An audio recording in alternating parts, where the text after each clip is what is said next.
Errant dans le désert. Dieu avait fini de donner aux Israélites toutes les lois auxquelles ils devaient obéir à cause de son alliance avec eux. Alors, il les a emmenés loin du mont Sinaï. Il voulait les emmener dans la terre promise qu'on appelait aussi Canaan. Dieu est allé devant eux dans une nuée et ils l'ont suivi.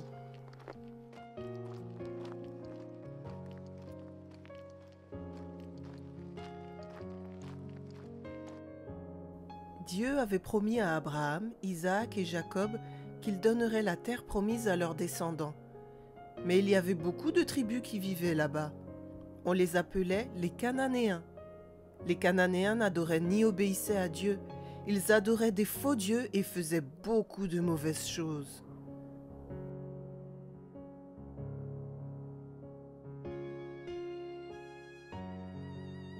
Dieu a dit aux Israélites: après votre arrivée dans la terre promise, vous devez vous débarrasser de tous les Cananéens. Ne faites pas la paix avec eux et ne vous mariez pas avec eux. Vous devez détruire toutes leurs idoles. Si vous ne m'obéissez pas, vous finirez par adorer leur Dieu à ma place.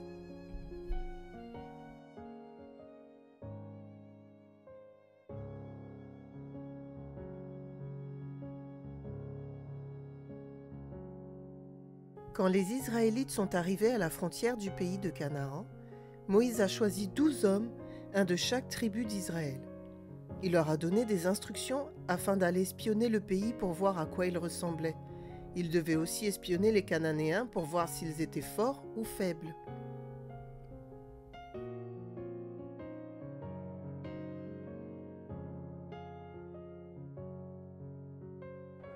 Les 12 hommes ont voyagé à travers Canaan pendant 40 jours et ensuite ils sont revenus.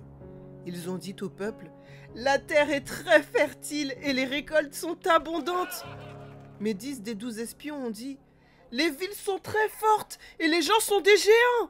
Si nous les attaquons, ils vont certainement nous vaincre et nous tuer. » Immédiatement, Caleb et Josué, les 2 autres espions, ont dit: « C'est vrai, les gens de Canaan sont grands et forts, mais nous pouvons certainement les vaincre. Dieu se battra pour nous. »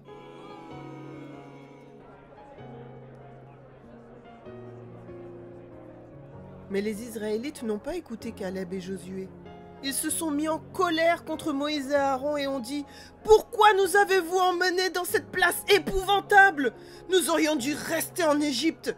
Si nous entrons dans ce pays, nous allons mourir au combat et nos femmes et nos enfants deviendront les esclaves des Cananéens. » Alors les gens ont voulu choisir un autre chef pour les amener en Égypte.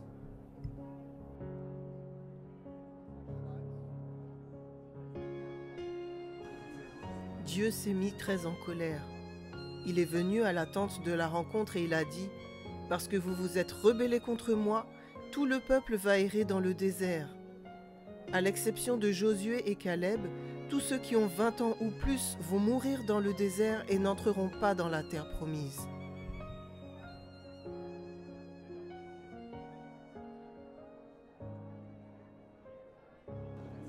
Quand les gens ont entendu Dieu dire cela, ils ont regretté d'avoir péché. Ils ont décidé d'attaquer les habitants de Canaan. Moïse les a avertis de ne pas faire cela, parce que Dieu ne serait pas avec eux, mais ils ne l'ont pas écouté.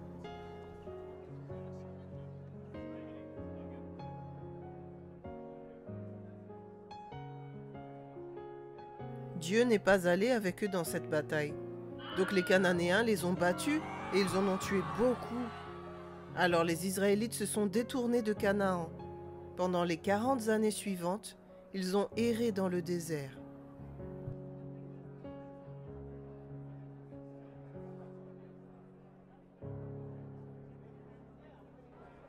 Durant les 40 ans que le peuple d'Israël a passé dans le désert, Dieu a pourvu à leurs besoins. Il leur a donné du pain qui tombait du ciel, appelé manne. Il a aussi envoyé des cailles, qui sont des oiseaux de taille moyenne, dans le camp pour leur donner de la viande à manger, car le peuple en réclamait. Pendant tout ce temps, Dieu a empêché leurs vêtements et leurs chaussures de s'user.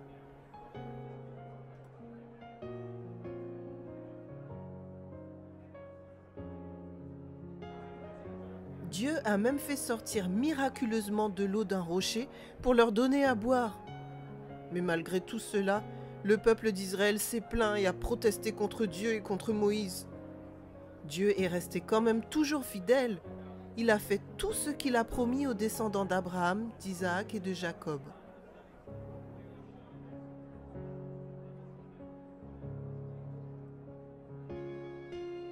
Une autre fois, quand le peuple manquait d'eau, Dieu a dit à Moïse « Parle au rocher et de l'eau en sortira ». Mais au lieu de parler au rocher, Moïse l'a frappé 2 fois avec un bâton. De cette façon, il a déshonoré Dieu. L'eau qui est sortie du rocher a permis à tout le monde de boire. Mais Dieu était en colère contre Moïse. Il lui a dit « Parce que tu as fait cela, tu n'entreras pas dans la terre promise. »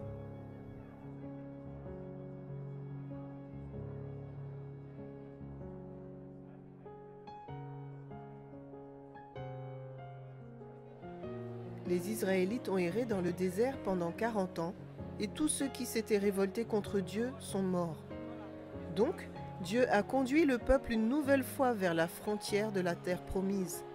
Comme Moïse était maintenant très vieux, Dieu a choisi Josué pour l'aider à diriger le peuple. Dieu a ainsi promis à Moïse qu'un jour, il enverrait au peuple un autre prophète comme lui.